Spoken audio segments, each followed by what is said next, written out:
So let's, do you have clerk general first? I move the clerk general. And I will second and say yes to that. And then we have the requisitions. I don't have any problem with the requisitions. Okay, and neither do I. So that's a yes on that as well. And for the list for consideration of items not on the consent agenda, the first thing I have is a resolution to request the Director of Transportation to review the engineering and traffic investigation and to determine and declare a reasonable and safe prima facie speed limit on Lido 5 Points Road, beginning at Crosley Yankee Road and continuing to State Route 48. Can you repeat the intersection again? It's, it is Lido 5 Points beginning at Yankee Road all the way to 48. Lido 5 Points, beginning at Yankee Road. It says Crosley Yankee Road Crosley. and continuing to State Route 48. State Route 48. Okay, Is that good? yes, I'm just, the reason I ask is because that Crosley Road to Red Lion 5 Points, along Red Lion 5 Points, is atrocious. And so and it's literally a pie, so he's talking about here, Red Lion's here, and Crosley's here, so it's a pie. So I'd like to, I'm okay with the resolution, but it is prompting me to ask the question to the engineer's office about Red Lion 5 Points and Crosley. It's Okay. 55 there, and I get complaints all the time that residents lose their fences and so forth because people are moving too fast. I see Tiffany putting that on her list right now, so she, 5 points and what? Crosley, it's literally a pie where he's talking about is Lido 5 Points, Crosley's here, Red Lion's here, so I'm curious about this piece here. So moved. Okay, and I guess, I don't know if we have to second that or? yeah, it's an actual Second. resolution. Do we need to take a roll call on that? Let's just do that anyway. Yeah, Mrs. Jones? yes. Mr. Grossman? Yes. The last one I have for consideration is a resolution to authorize amendment number 1 to the professional service agreement with Terran Corporation, increasing the purchase order by $348,185 to provide further analysis of the Middletown Junction property and evaluate the existing Thompson Wellfield property to explore the possibility of installing additional production wells along the property. 300 and some thousand. $348,000. Expensive, and I believe, did Chris not work with the prosecutor's office on the amendment or on the new agreement? Yes. So moved. I'll second that, and given the fact that it's just two of us here, let's call a roll on that as well. Mr. Grossman? Yes. Mrs. Jones? Yes. Okay, is that it? That's it. All right, Mr. Kearney, would you like to make your presentation to us? Yes, thank you very much. I have a PowerPoint, and I'm not sure if it got through. Oh, okay, great, thank you. And then I have some handouts. PowerPoint first or the video first? Oh, let's do PowerPoint and then video if we could. Oh, here, I don't know if I'm allowed to approach. Oh, you are? It's very And it's good to serious see you again. here. How are you doing? Good to It's been a see you as while. well. Yeah, it's been a while, Thank you. since we were on TV, I think, That's true. That's been a long while. yeah.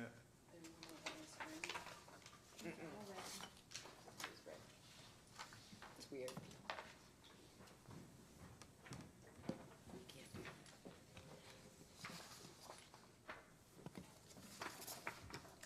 Well, good morning, commissioners. And oh, yeah, okay. So there's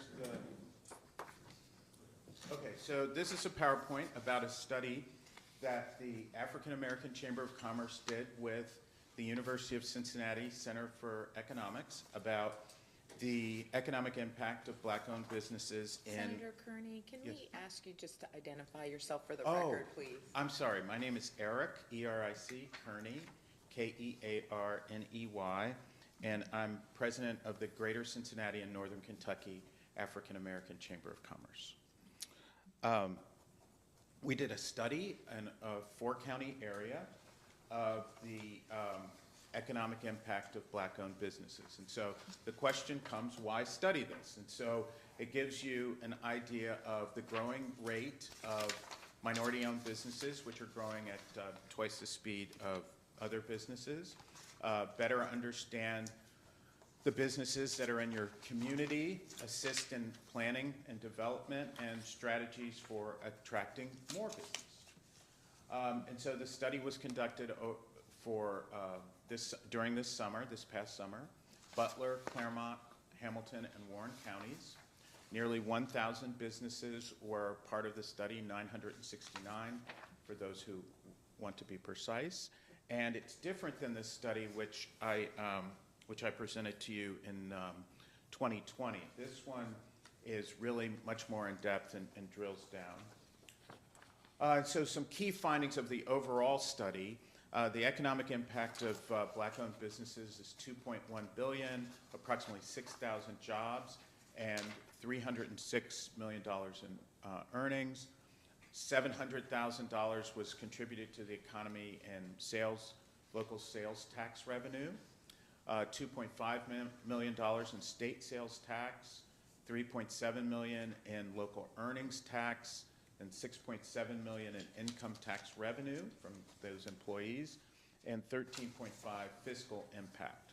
Some of the big areas or industries, professional services, so that shouldn't come as any surprise because our economies in this part of Ohio are service related. Of course, there's large manufacturing, but manufacturing was not on the list of black-owned businesses at all.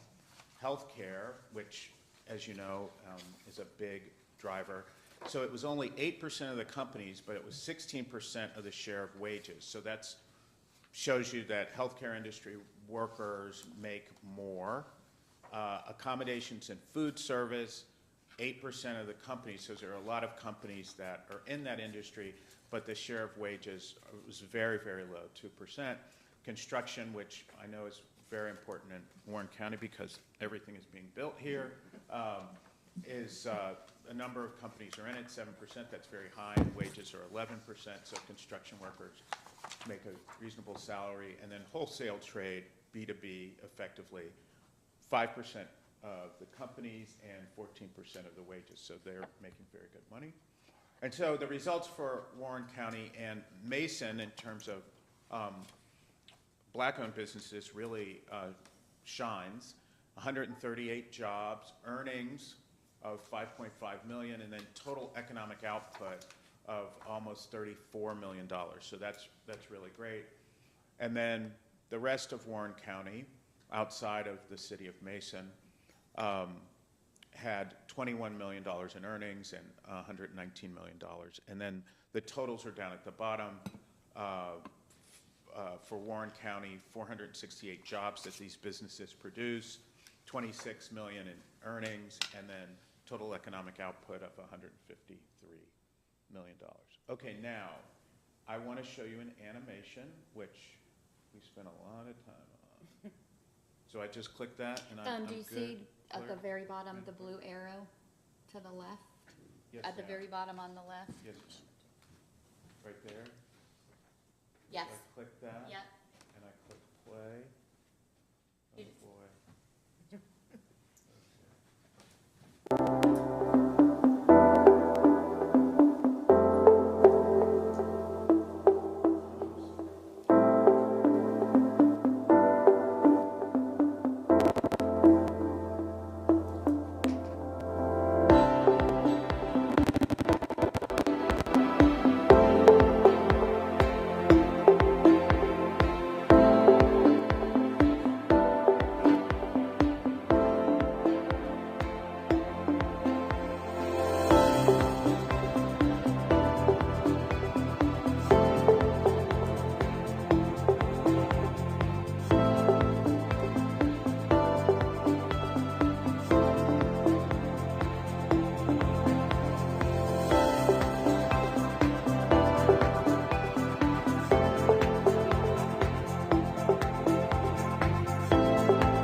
is my, that's my presentation. Thank you very much, Commissioners, for your time. Do you have any questions? Yeah, I was just gonna ask, like, what is your takeaway as you've looked at this, relative to previous years, or, you know, what is your takeaway, and what do you think the commissioner's takeaway should be? Well, thank you for your question. So I would say there are a couple of things. One is the growth was more than I anticipated, because 2 years ago, Greater Cincinnati, or Southwestern Ohio is a better way to think of it, was low from a national competitive set. And so there's been a great deal of growth. I would say if I were in a policy-making role, that there's reason for optimism, and there's a group of small businesses, because they're all small businesses, right, that are growing rapidly, and so somehow or another I would want to tap into that and make sure that that growth continued. And quite frankly, not to compare counties, but I think Warren County is in a very good space in terms of that, and the types of businesses that are here and the opportunities that are there. So you may consider policies that help that or help foster that. Thank you. So, how many black-owned businesses are there in Warren County? I didn't see that number. Did I miss that?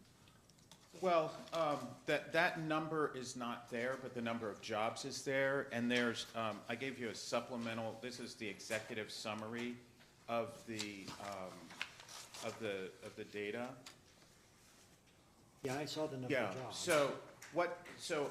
I'm not trying to avoid your question, Commissioner, but the problem is we give data, we give names of companies to the University of Cincinnati, and then they go out and find other companies, right? And then they're able to get a blind copy of their tax returns, and that builds the data that you see there. We never get to see exactly where the companies are. We get a list of the 969 companies, and we would have to go through that one by one to find out the number of companies. I don't have an exact number for you here today.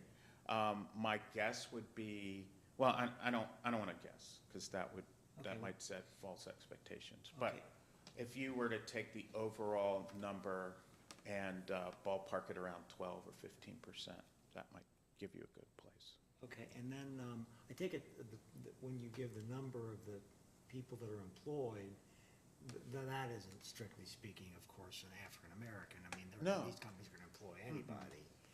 And So there are a number of companies in Warren County that are black-owned that they don't want people to know that they're black-owned. So that's, so there doesn't mean that the employees are black by any stretch. Really, do you know why they wouldn't want No. people to know that? No. Okay. Obviously, we really appreciate the information you've given to us today, and we know that the impact of all of our companies, and of course, we're really happy that we want people to know that Warren County welcomes black-owned businesses, and that we want to patronize those businesses, and we in the county do that too. Yes. For example, we use Megan Construction with Evans Nwankwo, and I'm sure you know Evans, for our jail project. And he was part of that, and a very important part of that. So we're really appreciative of what you've done and the work that's being done in our county by black-owned businesses that help our economy. Thank you very much, Commissioner. You bet. Thank you. And Eric, I'm wondering if, so for the benefit of Tom here, Eric was kind enough to include me representing Warren County on some, a piece of work that was regional in nature, that I know that they're kind of working on that final report. I don't know if you want to share anything about that work for Tom and the listening audience. So the board of directors or board of trustees of the African American Chamber started an initiative called the 2046. And so that's basically looking out 25 years, it started in 2021, to say, hey, what does growth look like for these types of small businesses? And so we asked people from the northern part of our service area, which would be Warren County, as well as people in the southern part, northern Kentucky. And we've collected data, and now they're going through a part where they're interviewing businesses one-on-one to get their idea of what does growth look like in the future. And that project should be completed before the end of the year. Well, I look forward to that. I've learned a lot through that process. We've had, gosh, maybe 6 or 7 virtual meetings, engaging with all sorts of folks from the broader region on this topic. So I'm looking forward to the full report. So thank you for being here today. Thank you very much, Commissioner. Thank you. Thanks. I appreciate it. Okay, do we have, because we're about to go into to an executive session, is there anyone else in the audience that would like to speak to us? All right, seeing none, do we have a motion for executive session? I move that we go into executive session for Sheriff's Office union negotiation. And is that sufficient for our motion? Yes. Okay, and I will second that, and let's call the roll. Mr. Grossman? Yes, Mrs. Jones? Yes. thank you. Thanks, Aaron.